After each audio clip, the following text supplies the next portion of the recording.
We had bootstrapped the company. We were a profitable company. So a lot of that money went to the founders. And this is the alternate path that nobody talks about. Everyone talks about raise money from the get-go and go on this cycle of 18 months and keep growing and keep shooting for unicorn porn. Some businesses, you need to absolutely raise money. But do you need to raise money for the 100th AI app or the 100th copycat tool? You don't.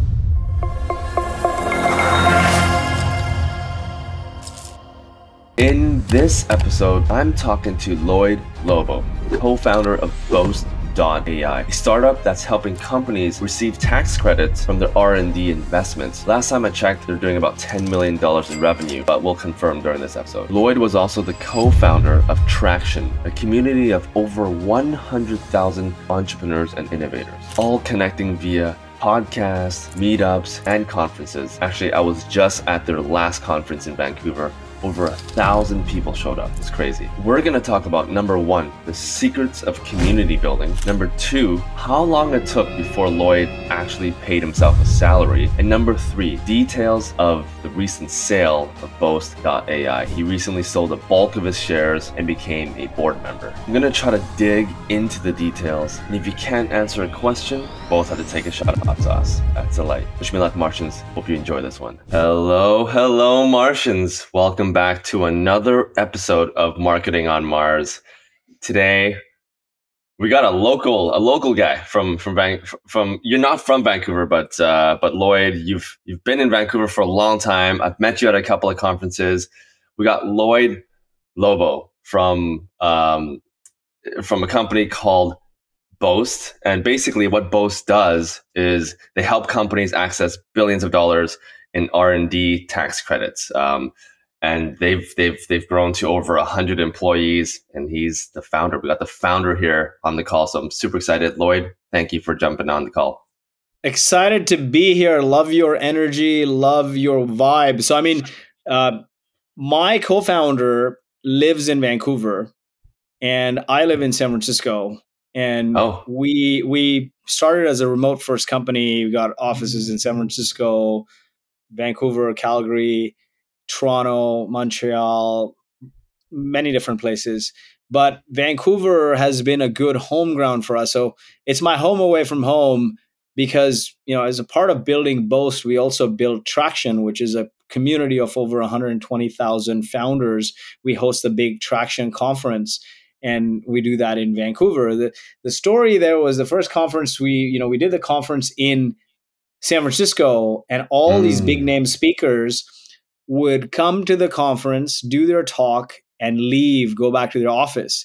As soon as we started doing it in Vancouver, people would stay for 2 days. And, you know, like we've had folks from MailChimp, and we've had folks from Zapier and Dropbox and Airbnb and you name it, some of the, Calendly, you name it, some of the biggest companies, Atlassian, Expensify.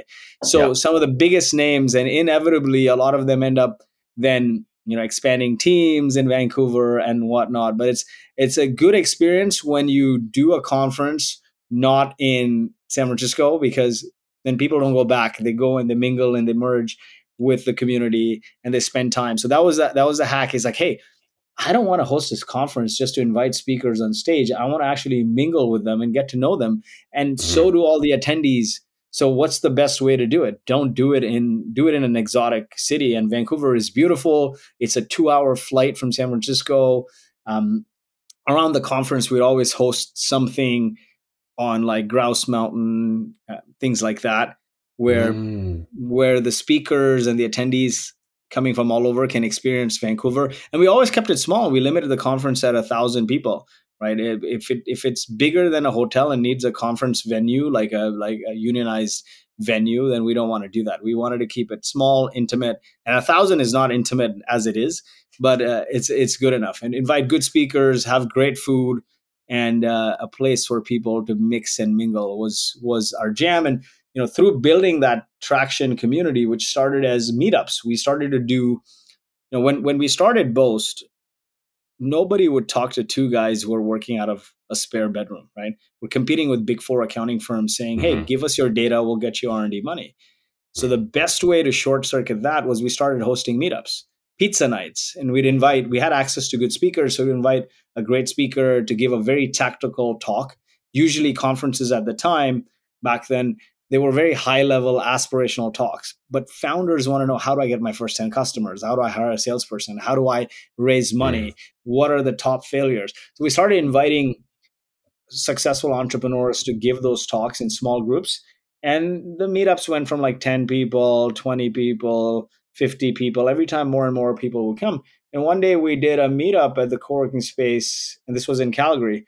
And 200 people showed up, and the co-working space guys who ran it said, "Hey, you can't. It's not a meetup anymore. This is a conference." Yeah. And then as we were looking to go blow it up in a conference, Ray Walia of Launch Academy is a good friend of mine. We decided to collaborate, host the conference in Vancouver. He had all the logistics skill set and background. We had developed quite a network in terms of speakers and the ability to put on good content. So we fused the two and two and came up with Traction Conf, and 7-8 conferences, millions of views on YouTube, podcast, and so here we are. But yeah, that is my passion on the side. So we're going to dive into all of that, by the way. We're going to dive into the podcast. We'll dive into the community. We'll dive into Boast. But this just sets the stage. The fact that you're calling a 1,000-person event intimate, guys, this guy's legit. Lloyd is legit. I've been wanting Lloyd to come on the show for a long time. Thank you for finally making time. There's a tradition on the show where we start out the show with a shot of hot sauce. You got something prepared, I know. And basically throughout the interview, after we take the shot of hot sauce, throughout the interview, I'm going to ask you tough questions, progressively harder, ideally. And I just want to know how the heck you did it all. And everyone else listening wants to know how you did it. No fluff, cut the bullshit, just get right into how you did it. And every single time you cannot answer a question, lights will flash behind. I think you see some of the lights going on. Yeah. When that light goes off, we take another shot of hot sauce, and then you plead the fifth. You can avoid the question. That's basically the theme of the show. So I got a hot sauce that I got from Mexico. It's a habanero. I'm going to keep it light today because I didn't eat any food. What do you have for us today? What's your weapon of choice? I got 3 kinds of hot sauces. So I got fire habanero, right? I got green habanero, and I got this thing called ghost smoke. And apparently this is the spiciest. So yes. I don't know where I want to start. Like if you some people like to start heavy and then reduce the weights and work themselves down, or some people like to progressively overload. Right? I mean, you get stronger and stronger. I think it's green. Progress. You should progress. Yeah. I feel, because you're talking 90% of the time. By the way, I'm just gonna be here to listen. Yeah, I think this green habanero is gonna be the lightest. So I'm gonna take a shot of this, like a cap shot, or how do you do it? I have a cap shot. Sounds good. I have a spoon, a big ass spoon. So I'm just gonna go here. Dude, this is a lot of hot sauce here. I'm gonna try to go light. Oh my god, you filled up the whole thing? Yeah. Okay. If you can't speak for the next 2 minutes, I'll just rap your favorite rap song. Am I allowed to drink water? Yeah, you're allowed. Yeah. Yeah. Right. Yeah. Okay. Cheers. Okay. Oh my god! This was hot. I may have picked the. Oh man! But it tastes good. It tastes really good. I love the green because it's got like cilantro and stuff in it. So it tastes good. The fact that you have flames on your hat with your last name, I thought you're gonna be good, man. I thought you're gonna be good with spice. I got my parents are from India. We got Indian background, and I think they were Portuguese in India way back when, and so the last name comes from there. Lobo means wolf in Portuguese, and so my culture is used to eating spicy food, so which is fine. We'll see. I can't really handle it. I'm considered the wuss, but I'm gonna try. See, I did. This wasn't bad. Yeah, not all wolves are strong. Some wolves are wusses, and it's okay to be a wussy wolf. That's fine. That's totally fine as long as you're in a pack, because a wolf pack means community. Wolf pack is community. Okay, we're going to get into everything community, but first, let's give some love for to your current company, Boast. Let's talk about it a little bit because Boast, there's an interesting story to how it started and where and the position that you're at now. Give us a little bit of a background about Boast, how you got started, and where you guys are at right now. Definitely. So my co-founder Alex and I, we've known each other since university. We were partners in every project. We've known each other since we were 19. We did engineering together. Yeah. We after engineering, he got into like Johnson and Johnson's engineering leadership program. They pick like two a country every year, and I went and started working at startups.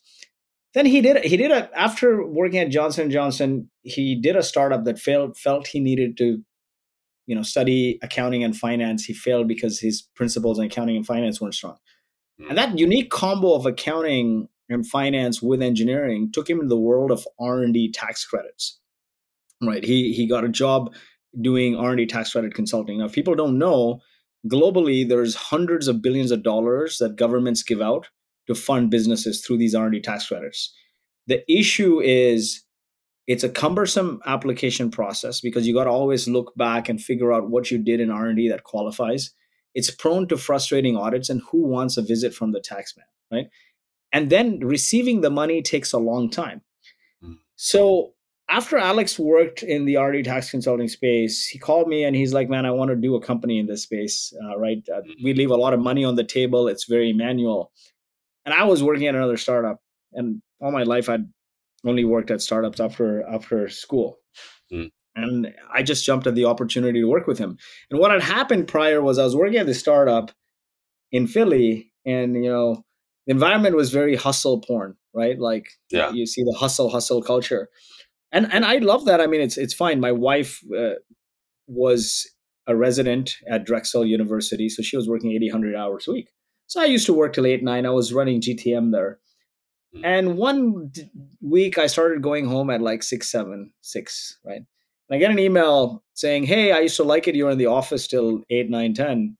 What's causing you to go home so early? Your wife's a resident physician, so she's working 100 hours a week.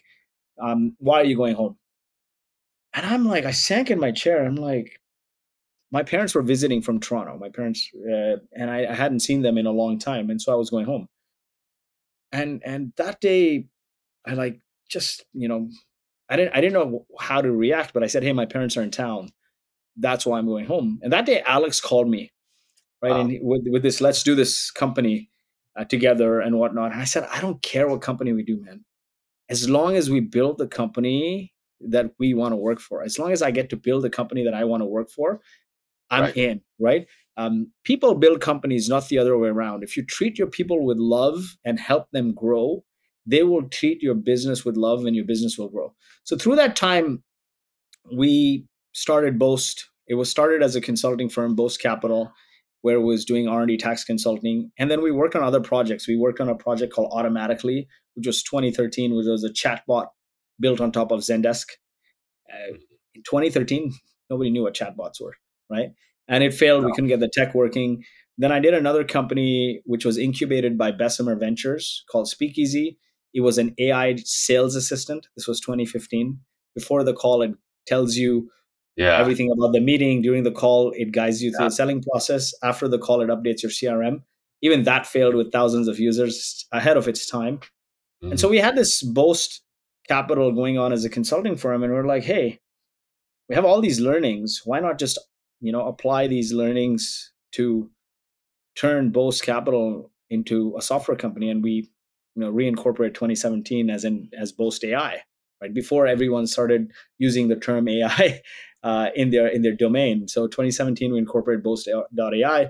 And the benefit there and the key learning there was customers want an outcome. So for my failures, and not only doing my own companies and failing, but prior to that, I had only ever worked at startups, right? So I worked at, I think, 3 or 4 startups. And I realized through that time is we all build stuff and we sell it. Customers don't want products. They want software. They want an outcome. I mean, customers don't want software. They don't want products. They want an outcome. Customers sign up for an outcome, right? So you don't sign up for a gym membership. You want a 6-pack. You don't sign up for marketing automation. You want more leads. So customers want an outcome. And at Boast, what we with automatically and Speakeasy, we were trying to jam the software down them. And if I knew then what I know today, I would have just said, hey, you know what? We can't get the tech working. Customers don't care about the tech anyway. Just Wizard of Oz this, right? Do it manually behind the scenes and get them the outcome by any means possible, They don't right? care Like, how it's done. Just get it done. exactly. So automatically was a chatbot built on top of Zendesk, look at historical data and respond like a real human. Now, when we did Turing tests on Twitter and everything, it could work at 90% accuracy. When we try to launch it, of course, you can't launch on a Salesforce and Oracle because huge security reviews. So we had to push it on Zendesk, the open marketplace. We got it in there over a weekend. Zendesk customers were downloading it. We got hundreds upon hundreds, maybe in the first couple of weeks. This is pre-product hunt existed. So Mm. Zendesk pushed it out, got hundreds of people sign up, went into thousands, and they would all say, make this stop, because it would look at historical data and it would create a response, but it was gibberish. And we realized then that Zendesk back in the day didn't have large enterprise customers. They had small customers, 20, 30, 40% companies Mhm. that didn't have a lot of historical data. So this thing would look at and spread gibberish. So then we made it edit or approve. So it created a response and you can edit or approve, but it was still spitting gibberish. And we gave up. And similar learnings at Speakeasy in the sense we couldn't get the tech to work.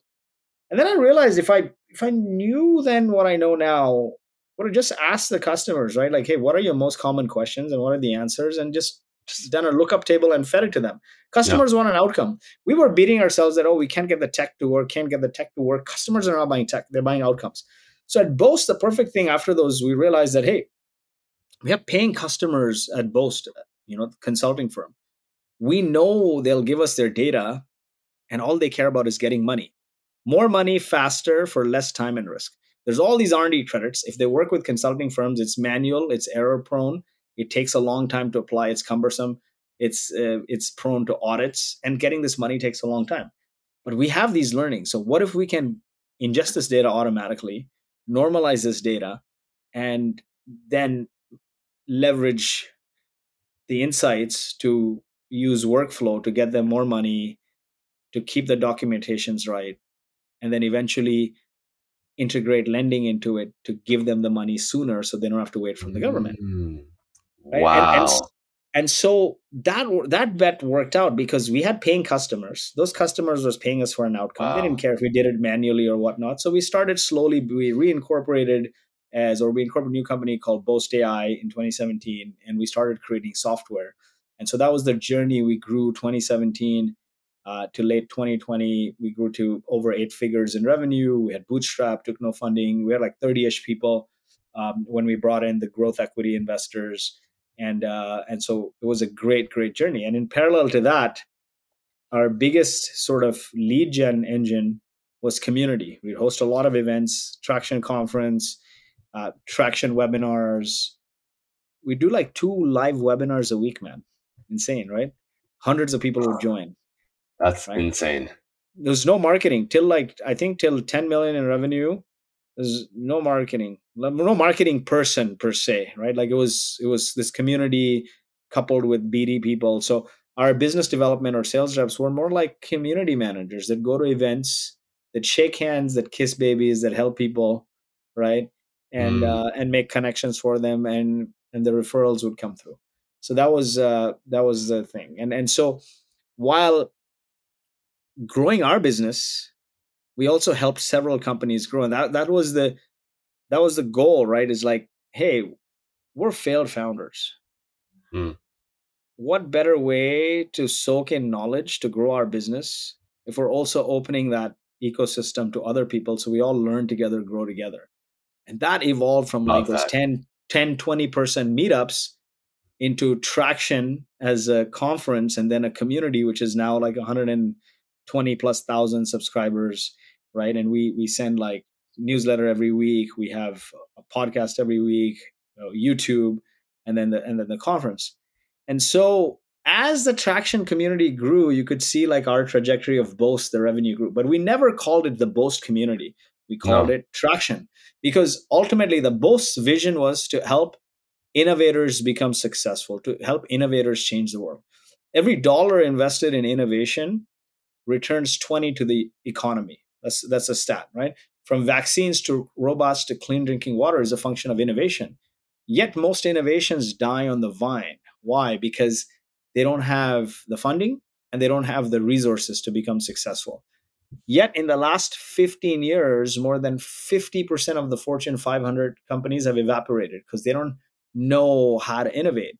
So we're like, So they hey, just have can all this we? money. They have all this money, but they're not innovating with it, and it's just like sitting there and just They don't have the know-how. So we're like, hey, can we get you the funding and also the resources? So Boast was the funding, right? You give us your technical data, we stitch your technical data and financial data to get you these R&D credits. But now the R&D credits takes a long time to get from the government. So then we raised $100 million debt fund to lend to those companies so they don't have to wait. Now yeah, we have this unique data set of your research and development data, your financial data. Nobody collects this, and your banking data, because I need your banking data to make sure you're a stable business so I can lend you that money before the government pays it out. So I got this unique data set of combining R&D with financials. So now I can tell you what projects you should invest in, who you should hire, who you shouldn't. I can basically do AI driven engineering productivity, yeah. and that is the next big bet from Boast. It started with automating R&D tax credits to then lending R&D. So R&D tax credits, R&D funding, and now going into R&D analytics. And so when you're starting out, right, like many people ask us, why didn't you call it the Boast community? And when you don't have product market fit and you create a community around your product, nobody's going to come. They're going to be like, you're trying to sell me your product? Why should I come to your No, events? Right? exactly. But we're like, Keep it why do separate. people keep it separate? Exactly. Like Yeah, HubSpot, when they didn't have software, they built the inbound community, right? Inbound marketing. Now, yeah, I'm an engineer. Everything I learned about marketing in the early days was from Googling and finding information, which was all HubSpot. All the content around SEO and digital and SEM was all HubSpot's content because nobody else was writing it like 15 years ago, right? yeah. HubSpot was actively writing. Everything else was offline. Everything was all marketing was offline, like print and ads. And so I learned everything about marketing through HubSpot, but their community was called Inbound. It wasn't called the HubSpot community. And then one day No, they had software, right? And the same thing. So we said, why do people want R&D credits to invest in R&D? Why do they want to invest in R&D? To grow their business. So then why don't we create a community around helping companies grow their grow their business? business. And Exactly, because traction that's what they want. exactly. And traction Yeah. was the term. And so through Boast, we got them the funding and now the analytics on how to innovate faster, accelerate innovation. And traction gave you the resources and the connections. And so that marriage worked really well. All right. So I'm going to dive in. We're probably going to dive into a little bit more about Boast and the community. But just on a high level, I'm going to ask you a few questions, rapid fire. Just give me the answer. And if not, we'll do a hot sauce. I just want to know where Boast is at right now. So, a couple of questions. Number one, did you guys raise any money aside from the $100 million debt financing? Yeah. So we bootstrapped to eight figures, like 10 million or so. And then we took capital, a combination of debt, two kinds of debt. One is like a lending facility to lend against R&D credits. That is 100 million.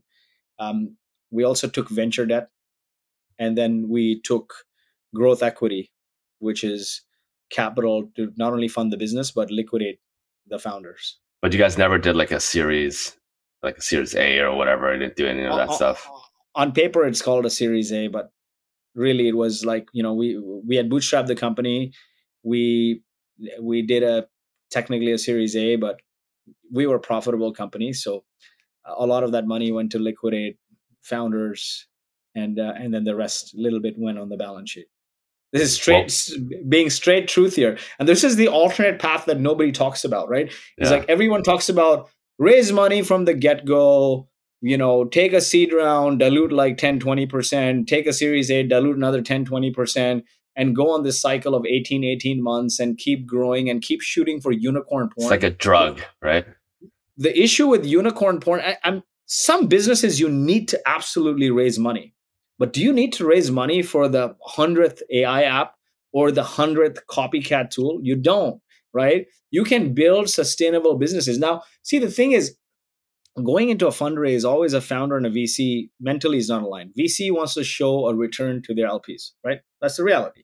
And because they take lots of hundreds of millions of dollars in LP money, and they can't do a math around, okay, I got to invest in 10 or 20 companies. This company is going to return 2x, this will return 3x, this will return 5x. They don't structure their portfolio like that, right? They look at every company like, is this company going to be a $10 billion company or not? Back in the day, maybe 5-6 years ago, it was a billion. But every company's like, is it going to be a $5-10 billion company or not? And if it can't, they won't invest, right? So automatically they're like, listen, I got to return money to my investors. And think about it. If you invested in a VC, you're locked for 10 years. In 10 years, you want to see a significant return, right? As an Yeah. LP. So I understand that. But they come in with this, like, I got to return a significant outcome to my LPs in the next 7 to 10 years. And if I don't show that growth pattern, then I can't raise the next fund and the next fund.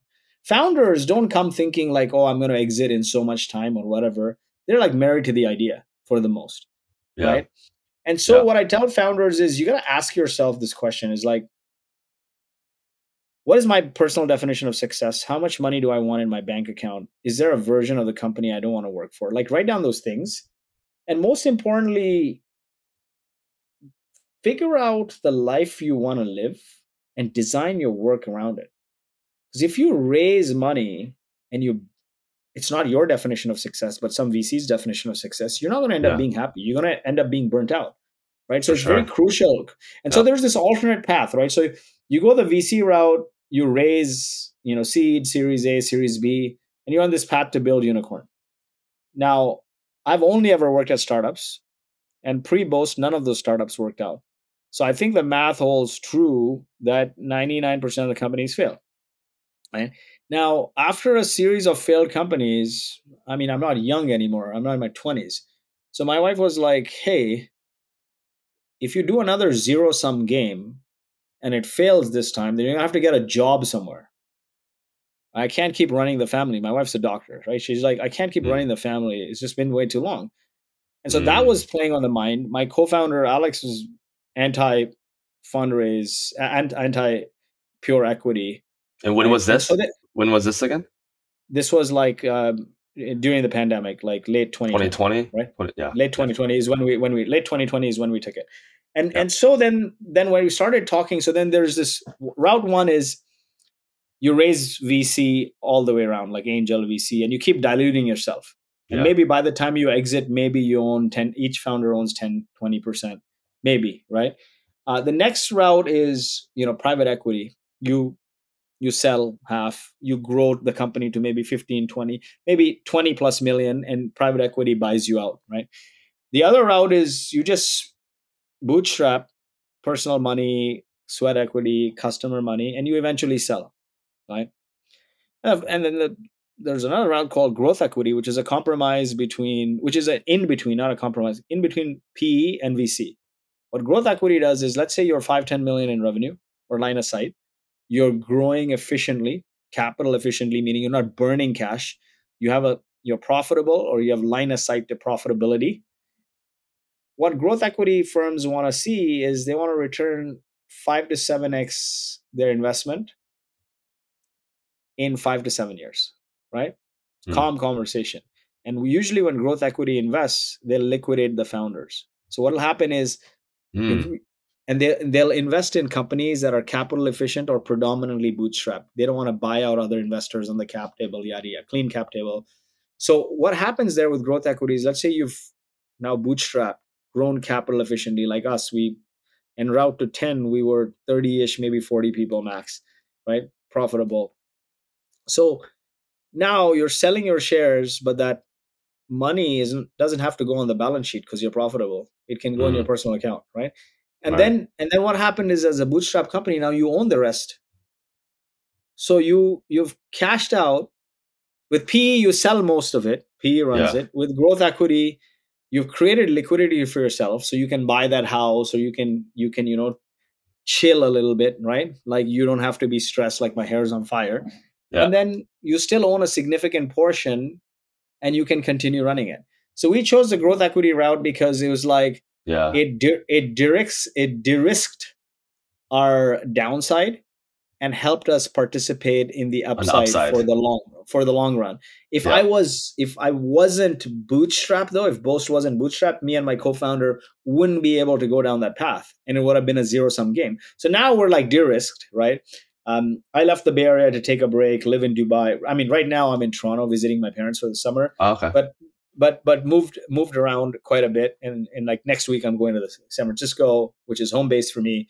But we moved, we just ejected out of the environment, because when do you get the opportunity to be able to live anywhere you want again? And Yeah. me and my co-founder transitioned to board only roles.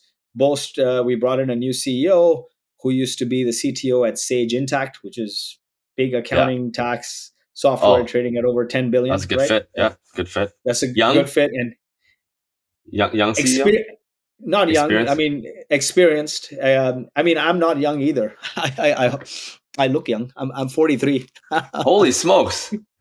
I'm 43. So anyone who's 10 years is more experienced than me is, you get the drift, right? But you'll see my LinkedIn pictures, like leaving the grind and Yeah. designing the life I want to live and focusing on health. Actually, I think put my age from 40s to 30s, right? I'll Oh share man. like before after pictures that I'll drop in the chat here, that you can see from my from I've my seen them. I've seen them on your LinkedIn. It's quite incredible. And maybe not on this episode. Maybe on episode 2, you'll take off your shirt, and then everyone can see exactly what we're dealing with. You really got, like, yeah, you've got into good shape. So Yeah, you can see the good, face good to itself, watch. right? Like, like when you're stressed out, stress, depression has a face, and when you're calmer, you're happier. And a big part of it, a lot of us, we talk about like, oh, mental health, this, that, mental health, stress, burnout, and then there's all these coping mechanisms we do, right? We Yeah. take medication, we do meditation, right? Medication, meditation, and masturbation. As a joke, masturbation means all the other stupid shit you do to cope with the stress. But Yeah. if you're not attacking the root cause, maybe it's the environment, maybe it's the people you surround yourself with, toxic people, Yeah. whatever it is. Yeah. If you don't attack the root cause, everything you do is just going to be a coping mechanism. So we decided to just eject out and see, and it 10x the quality of my life, right? Because Are there's many you places. how involved are you now with Boast nowadays? As a board member, yeah, as active as I need to be, but as a board member, you don't want to micromanage the leadership team. So I spend a lot of time with the CEO, advice, historical perspective on the future, the vision, any connections I can make given the traction community. So that's what I also joined the board of a Canadian public company called Wishpond, which is out of Oh Vancouver, yes. Yeah, yeah, yeah. right? Yeah. And I just joining the board of this company called Plato HQ, Plato, Mm. Plato HQ.com, which is a platform, one of the largest platforms and communities for engineering leaders. And I'm representing SaaStr Fund on the board, Wow. on at the behest of Jason Lumpkin. So doing that stuff, then been writing a book on building community. The community has been a part of my life. I was a refugee of the Gulf War in the 90s, and security had lapsed, and the community came together to evacuate people to safety. Then when we built Boast, the traction community, helped us bootstrap. I think everything I am is because of this community. Our investors came from this community. They came to a traction event. They're like, who runs this? Got on a call with them. They said, "Hey, do you want to be a venture partner?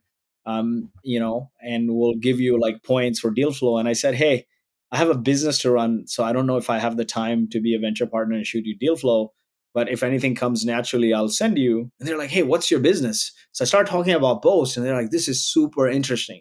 And the deal happens. Some of my Wow. closest friends have come through it. I live in Dubai now. Everyone I've met in the startup ecosystem is from the Traction community or some connection from the Traction community.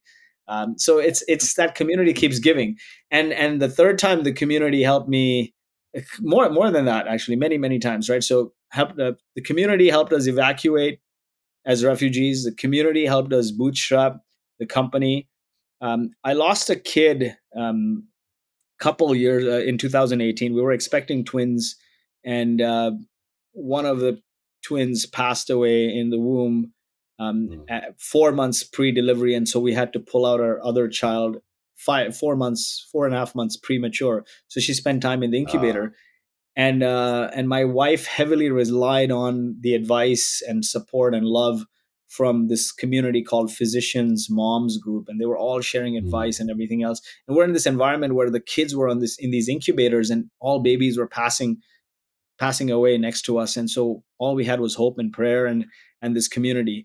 And after I left the day to day at Boast, no matter how good the financial outcome for a founder, when you sacrifice your family and your life for the business, that is your first love. The business is your first love. The business is your baby. And so no matter how good the financial outcome, leaving a company you founded and built your identity around is fraught with mental health issues, no matter how good the financial outcome, right? yeah, it was like almost a decade that you were running Boast and Boast Capital and Boast AI combined. It was like a decade, Yeah, right? and so Of like your so like time. you build your identity around it, right? And so when you leave, all of a sudden it creates this void, meaning you build a community, your employees, your team are your friends, your first people. I mean, when we didn't have money, we had this thing where every year we'd do a company offsite, take the team to Cabo, Costa Rica, Hawaii. Years where Alex and I didn't take any money from the company, we still sacrificed and took the team on these offsites. So the company was that first community, and I felt when I left the day to day, I'd lost my friend. So I got depressed. I got started eating, drinking, and I started to fill that void by calling all my friends and be like, "Meet me here, meet me there. We'll go party here, party there." Just trying to fill that void, and I got extremely fat, overweight, uh, insufferable to my loved ones, and my wife comes to me one day and she's like, "Listen, if you die because of your unhealthy choices, we're going to be the only ones left holding the bag. So it's time you make a change, right? You do something about it because you've barely spent any time with the kids. You're running the business. And so you never gave us any time. Then this deal happened. And after the deal happened, we were all supposed to go on a big trip to Bora Bora. And I kept telling her, oh, we'll celebrate in Bora Bora once the deal happens. And she would always say, your family doesn't care about the 1 2 vacations a year. We care about spending time with you every day, dinner without the phones, like intimate time without your phone, distraction free. And I'd be like, no, let the deal go through, we'll take everyone to Bora Bora. The Bora Bora trip never ended up happening because after the deal, I got COVID. I got bilateral COVID pneumonia. I almost died. I was hospitalized. And then we came back to the situation where the company exploded to from like 30 40 ish people to 130 ish people. And then I stepped away from the day to day, and somewhere in between, my daughter comes to me and said, "Dad, you've gotten worse after the fundraise. You said, your biggest regret, if anything were to happen to you after COVID, your COVID hospitalization would you didn't spend enough time with us." And I said, "Listen, we've got so many more people in the company. We got to make sure we do right by them." And she Mm. says, "Why don't you work for a founder who thinks like that, so I can have my dad back?" Right. And then a couple of weeks later, we had a third child. And for the third time, I wasn't at home when my wife went into labor. I was at a company offsite Wow. as a business offsite. And I picked up the phone and there's like 20 missed calls and my wife's in labor. I barely made it to the birth of my third child. And then I stepped out of the day to day. So there's all these things playing in my head because, you leave the company that you founded and this was your first love. All of a sudden you don't have that anymore. Yeah. And so when I went home, I hugged my wife and I cried and I said, "I'm really sorry for all the times I wasn't there for you. Today the company doesn't need me and you're the only person here." But then over the months I got really depressed. I couldn't fill that void, and I started filling that void with garbage, eating crap, partying, meaningless socialization. And one day she says, "If, you got a second chance. You survived a very bad COVID case. You had like bilateral COVID pneumonia. And you've gone into bad habits, drinking, smoking. This is eating you alive that you're not in the company to see out the vision. But ultimately, if something happens to you, your kids are going to suffer. So it's time Mm. you make a change." And so the fourth time, community saved me is that day as I lay in bed in the dark of the room, I stare across the room and there's my Peloton bike. It's turned into a clothing rack. And I pulled off the Mm. clothing and I'm like, it's been this clothing rack for 2 years. I hop on and then feel very connected to the Peloton community. One ride turns into two, into four, into five, into next thing you know, I have like a 2 week streak going on, and that Peloton community then changed my life in terms of fitness. So I'm a big believer in community. It's been in my DNA throughout, and so I felt like when I came on free time, I said, what do I do in my free time? I mean, there's only so much working out and hanging with the family you can do. So I should do something productive with my time. And I said, as a homage to community, I'll write a book on building communities and chronicle all the communities that have touched me. So So that's what I did. okay, so let's dive into community. You're a good storyteller. This is fantastic. So we'll dive into community. Before we do that, just a quick question. And some people are probably thinking this. How much did you exit for? Like, what did you get personally? So out of that's a hot shot, but it was the hot sauce shot. But it was a good number. It was a good number. I mean, like our raise is all very public, so people can deduce it. But because the revenue was like 20 mil, right? the revenue is over 20 mil now. When we did the deal, it was 10. It was 10. So even at the valuations, probably like 100, close to 100 mil, 90 mil exit. You probably No, had no, no. like When you're raising from growth equity, the valuations are more conservative, right? 5x. Because yeah, more like in the sort of 5 to 8x, right? More conservative because they want you to play the long game versus have you peace Mhm. out, and also Yeah. because they're liquidating the founders. If you are selling the whole company, you can get any value. At good metrics, you'll get the valuation you want. But if you're not selling the whole company, and the belief is that hey, we're liquidating the founders, but keeping some skin in the game so they help continue run it, then the valuations are typically not that high. But like I think the numbers usually on growth equity are 5 to 7x, And five then to do, seven do x. you and Alex get all of that amount, or you guys get 50% of that amount, or That's also a hot shot, but like all right, most of it went all right. most of it went to liquidate the founders and one early employee. So here is a hot shot, All hot right. sauce. I'm gonna do the red one. Okay, do it. So doing some quick math, probably like a $10 million payday for you. Good. You, Blink, I won't. blink, I blink won't once. accept or I won't accept or deny. But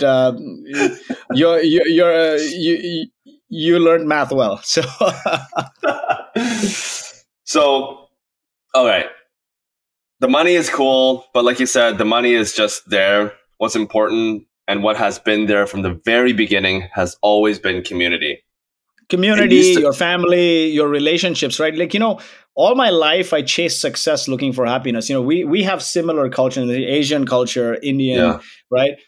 We come yeah, from a culture where it's like this definition of success is always money, right? yeah, yeah. Be a doctor or be an engineer, or something where like it's always money is the definition of success. So the chase is always this definition of success. So all my life I chased somebody else's definition of success, which is money. All my life I chased money or success looking for happiness. And when money came, I found myself sick, depressed, in the worst health. And I realized eventually when I changed my life around that if I could have just scheduled happiness in my day to day without waiting for this success, I would have just been, money wouldn't matter, right?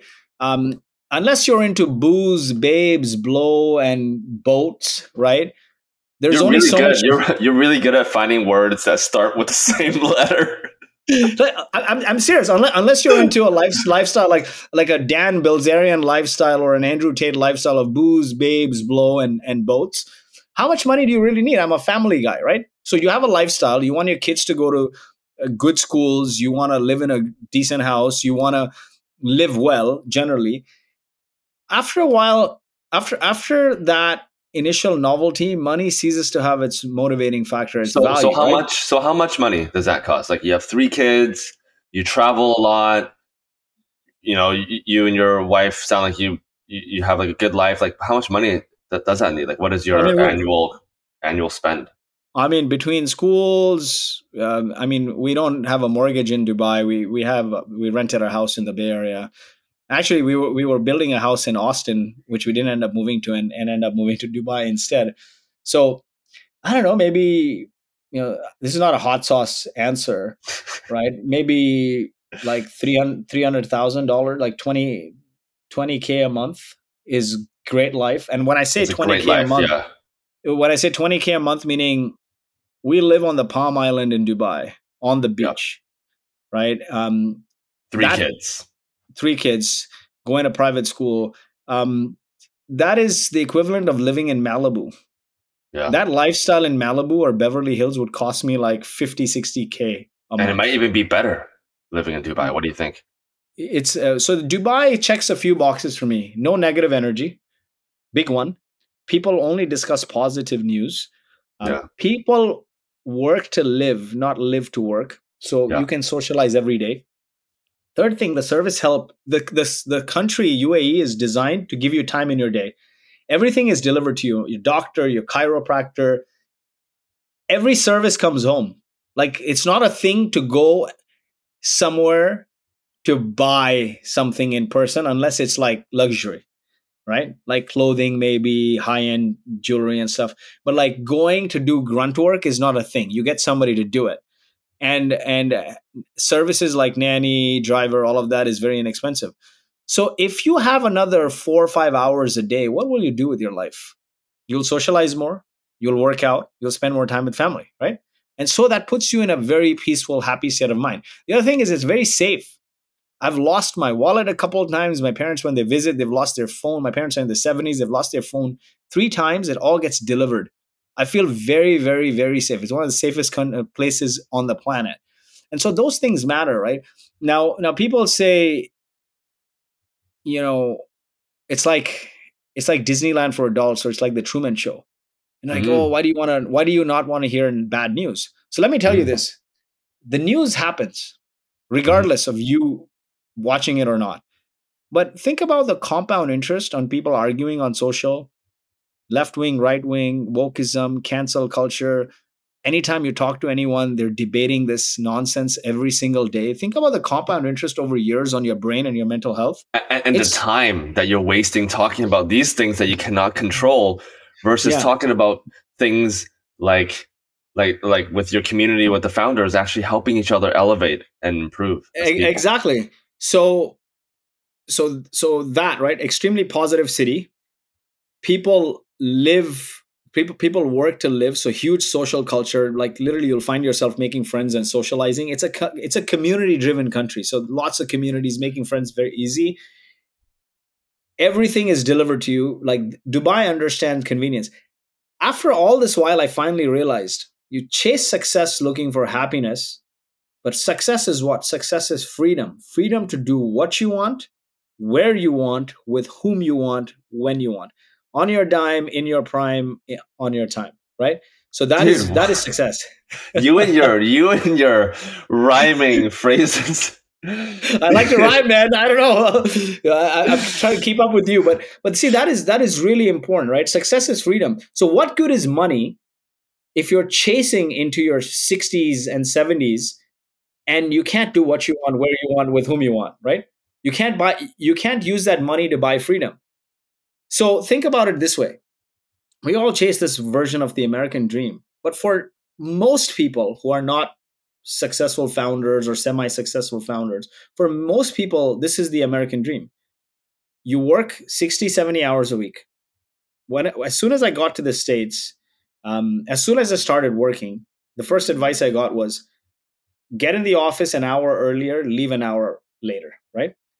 Then, because most offices are in the city somewhere, you got to commute. So Yeah. Figure you show up to work an hour early, you leave an hour late, another 2 hours to commute.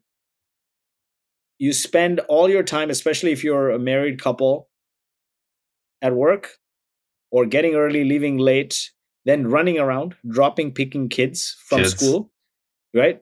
Dropping them to activities. You have just enough money and energy left. So on the weekends, you do one dinner, right? Again, on the weekends, you're taking kids to activities and maybe a 2 week vacation, which is again, typically the most inexpensive vacation is go to Cabo or Costa Rica for an all inclusive.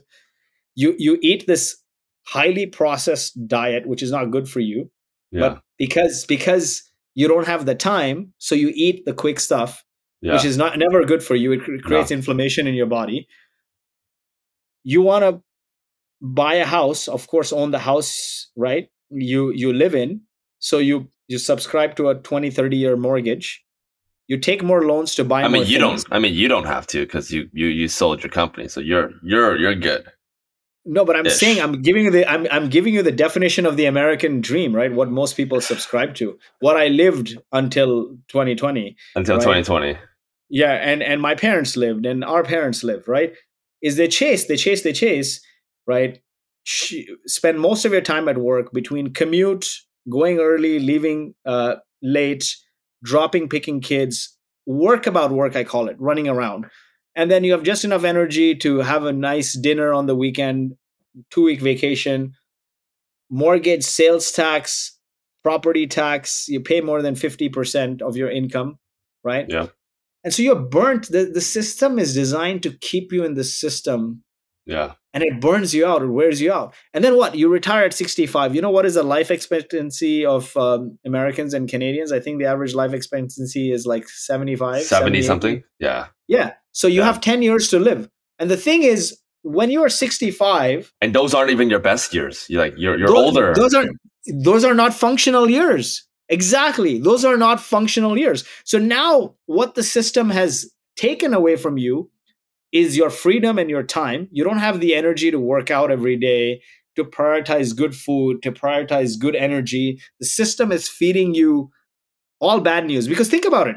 When was the last time you discussed something good? Like, hey, I got a promotion, or, I won the lottery. That discussion ends after two conversations. But anytime you discuss bad news, it perpetuates and festers and festers Just and keeps gets going. bigger. It keeps going, Why? right? Why? Right? Because people, misery loves company.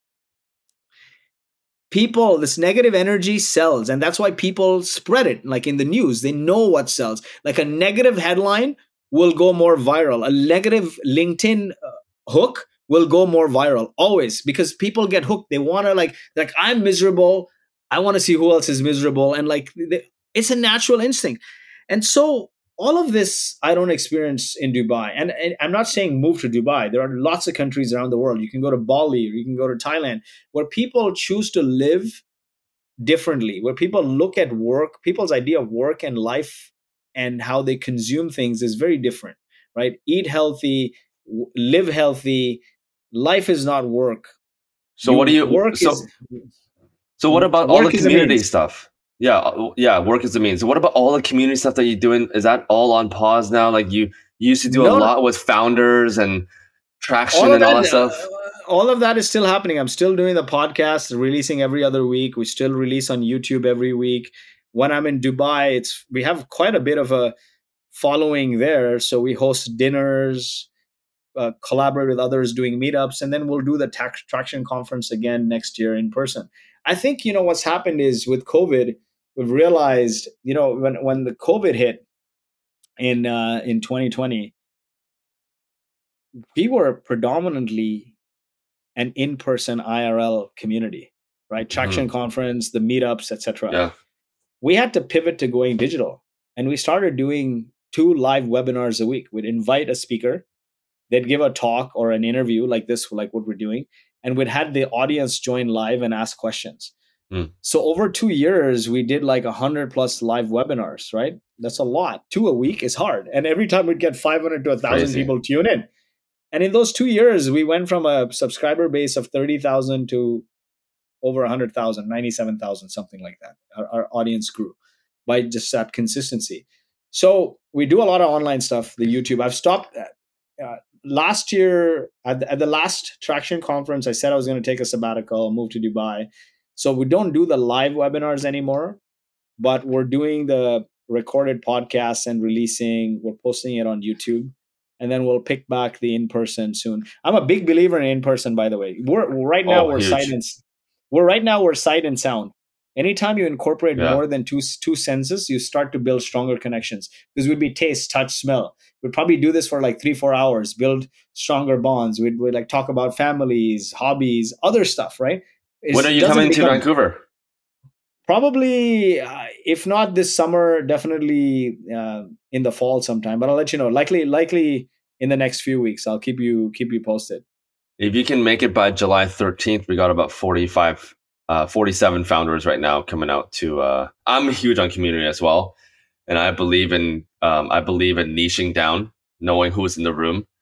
Sounds like you're 100%. doing like if you're doing founders, just bring founders only, because I feel like if you're appealing to everybody, you're appealing to nobody, I and agree so it's like 100%. yeah, The first rule of building community is figuring out your ICP, your ideal community profile or ideal customer profile, right? So like yeah, I was saying, we deliberately keep the size of Traction in-person conference to 1,000 because we designed the conference for us. We want to meet people, learn from each other, and grow together. And as soon as it's so many people that it's not your same audience, like it's two down, three down, five down, then you can't connect anymore. The other thing, it's also very hard to manage when you're like, Traction is run by me, Ray, and like 50, 60 volunteers. It becomes really hard. So, what we also do now with Traction is we niche down further. So the day before the conference, we host a CXO summit at Grouse Mountain, and there's no yeah. content. All the content is conversations and roundtables over hiking, biking, axe throwing, etc. Good Fun food, games, yeah, fun game, and activities, conversation over games, right? yeah, And we niche down further where it's like everyone invited there is a founder of a company that's at least 3 to 5 million in ARR or 3 to 5 million in funding, plus the speakers. So that yeah. caps it at 150 people. And I'd much rather do that. And in Dubai, what I've been doing every month is host a private dinner for max 20 founders, 20 people, founders and funders combo. And it's like you got to get nominated by somebody to attend, and it's just easy that way. Exactly I'd how I much started rather it. Yeah, and I'd much rather, I miss the days where we used to do the pizza nights as attraction with like the 10, 20, 30 people. Because it keeps the love, man. You yeah, gotta man. nail it before you scale it. And sometimes you wonder, right? Does everything need to be scaled to infinity? No, let it naturally happen. If, If it if does, naturally everyone is spreading the word and you suddenly got 300 founders coming out, good on you. That's great. But that should not be the goal. The goal should be to make the last 50 people that are coming back as happy as possible, because these are the people that built your community. Community kind of built on its own, right? You kind of,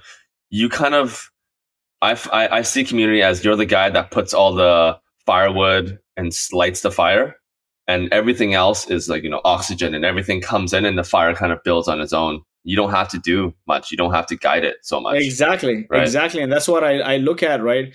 The job is enabling. We got like 50, 60 volunteers who come together to put these things together.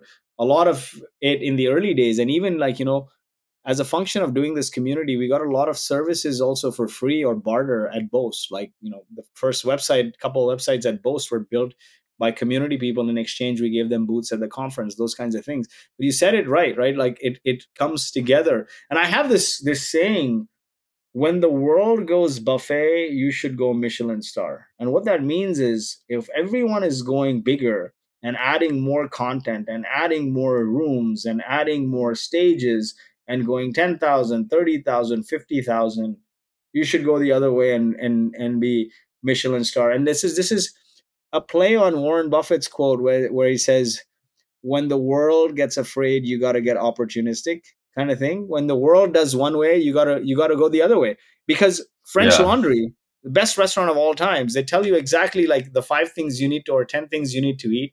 You have no negotiation. They serve it to you, and it's a small group of people, right? It's a great business. It's a great brand. Can you build your community that way? The thing is, our culture has conditioned us to think bigger is always better. It's not the case. uh, your traction conferences are so interesting because it does both. It has the buffet, but it also has the Michelin star. You purposely curate the day before a smaller group of the CXOs that you know are the ones providing the value and the people that you personally want to connect with and that you feel the closest to. But you also open it up to everyone else on the day of the big for the guest speakers and for the main stage. Was that did it kind of grow organically that way, or did you know that you had to, in order to have a big event, you needed to cater to the smaller group first?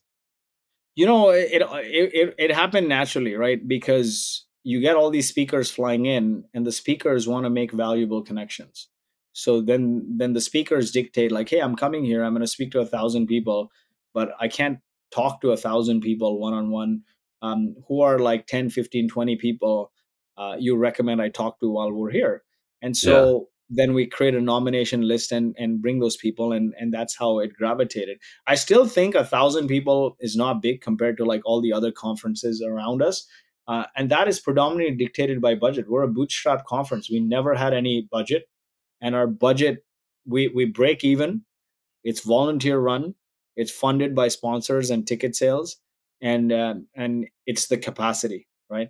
Eventually, I tell people, if you want to build a big entity, figure out multiple strategies to monetize your community, and hire one or two people to drive it, because volunteer run only goes so far, right? If you want to build a high scale community, um, volunteer run goes only so far. uh, Donating profits, or or what do you call it, subsidized monetization also doesn't work. Like, monetize it, yeah. figure out like multiple channels to monetize, because that's the way you build something high scale. And to be honest, events it's not where you make your money. It's not at the events. You're not And making we've money made at the we've events. made we've made money at events. That's the best part. Everyone says events is not where you make money, but we've never lost money on an event. We always made profit because it's volunteer run, which is great, isn't it? But you Okay, know what? okay, okay, okay. But you know what? Because we have a playbook. It's at the hotel. We know what, and the food is always great. In fact, like Intercom's former CEO, she comes to me and she's like, I need to tell you something. This might be the best conference. She's like, best conference food I've ever had. Mm-hmm. Some of the best food I've had. She's like, why do you serve Hotel. food like this? Yeah. But Yeah, she's like, most people, even if they do hotel, they'll do like sandwich and stuff like that. We were serving like gourmet food. She's like, why do you do it that way? I'm like, what are people going to remember? They're going to remember the experiences. A talk is not entirely an experience because it's a one-way conversation. exactly. What they will remember is the aura, the vibe, the conversations they had. And a part of that experience is taste, the food they Taste, had too. the Right. drinks. So Yeah, so the yeah. so the what unique things you can infuse in senses, which is taste, touch, smell, and connection, right? All right, Those things matter. all right. So we have a couple minutes left. One last question for you, and then we'll just close it off. You have 3 kids right now. Which kid is your favorite? Man, no favorites in kids. They're all I've spent equally less amount of time with all of them over the years. But I have a 9-year old, I have a 5-year old, and a 1.5, right? And I guess I in the last year I made a conscious effort to spend a lot of time with them. So I love them equally. I have a soft corner for my middle child, only because she was born 4.5 months or so premature. She was born at, I think she was like less than a pound in weight, and she was Mm, this big, like she was like 10 oh my inches or God. not even a foot, right? And so I saw her more from like looking like almost like a rodent. And there's Oh, pictures of her wow. to growing this, now no signs of anything. She's beautiful, she's intelligent.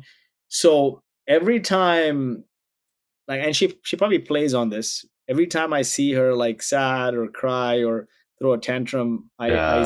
I see that image of her where, Oh we man. were sitting by the incubator praying for her, and praying and praying and praying for months before she came home.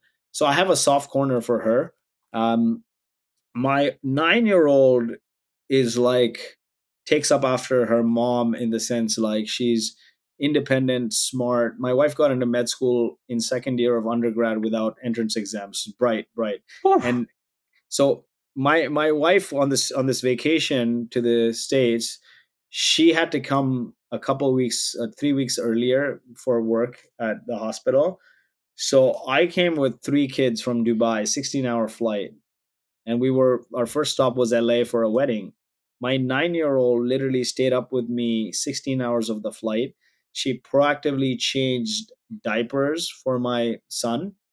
Wow. She held him, she put him to bed, she made sure everything was okay. She went into mom mode for a 9 year old. I'm like, that is insane. And so Beautiful. I keep telling my 9 year old, I'll never work for anyone in my life again. But if you ever do a company, I You'll be the will first make investor. I will be your first employee. Amazing. Right? Okay. Well, just to close things off, we'll take one final dab of hot sauce. Do you think you can do the ghost? Yeah, I'll do the ghost. Maybe the ghost ties to a question that I can't answer. Like, I mean, you had a bunch, right? I mean, is there two or three that you want to rapid fire me? Yeah. Monthly marketing budget at Boast was one of them I Month, had. Monthly, up until 10 million, there was no marketing budget. In fact, like, Traction was making money, a little small amounts of money, and it was my salary, it was us stringing things along. After, I think the company is still efficient, like in the sense we don't have huge ad spend, it's all Yeah. people spend. So, I mean, I Okay. can't give you a number, but if I had to ballpark, maybe it's under one right now Yeah. because I'm not in the And day to day. and then the other question I had was just like how much money. I mean, we'll cheers first. Ooh, man, this was hot. I Ooh, had a couple of questions, but I think you already answered them. Um, just to wrap things off, ooh, first of this all, was thank you. brutal. This is the hottest thing I might have ever had in my life. Ooh, No it's way, bad. man. No, Oh no, no. shit! This is this. I see the fire on your hat. It's getting bigger. The flames on Lobo No, is getting a little bit. no. This is brutal, and I guess Ghost is. Whew, Yeah, it that's is. spicy. It's brutal. That is All right. beyond spicy. Before we close off, thank you for coming on. How can we learn more about what you're up to? I know you've kind of moved past the torch a little bit at Boast. What are you focused on right now? How can we learn more? What's the best way to follow on your life? Follow me on LinkedIn. That's where I'm most active. I post 3 to 5 days a week. Lloyd, Lloyed, Lobo, and I have a book coming out. It's called From Grassroots to Greatness: 13 Rules to Build Iconic Brands with Community-Led Growth, Wow. featuring stories from Harley Davidson to HubSpot to Nike to Peloton to Gainsight. Jason Lemkin of SaaStr did the foreword on that book. We'll release that September 12th. And that book will be on Lloyd Lobo, Lloyed Lobo.com, or from grassroots to greatness.com. Maybe we'll do like a giveaway for the Yeah, Marketing on Mars folks. Let me definitely, know. definitely. We'll stay in touch. I'll make a note of so I hit you up And let me for know that. when you're back in Vancouver. We got a 6th spot in downtown, right along the beach. We're doing a lot of founders poker nights, so just let me know. For sure, for sure, for sure. Awesome. Thanks for having me, man. Thanks. Talk soon. Love and peace, brother. Bye. Hey, hope you enjoyed that episode. I know I did. My mouth was burning on fire for about 30 minutes there, so I had to take a quick break before I recorded this, but I really just wanted to say thank you for tuning in. Most of us work at home nowadays, and we're all just in our pajamas, in our t-shirts, and in our hoodies. It just feels really fun and really light, and that's the kind of vibe that I'm trying to give. If there's anything that you want to add into the show, new segments or new topics to talk about, feel free to throw it into the comments below. Thank you so much again. Would not be here without your support. Until next time, peace out. Hope to see you soon.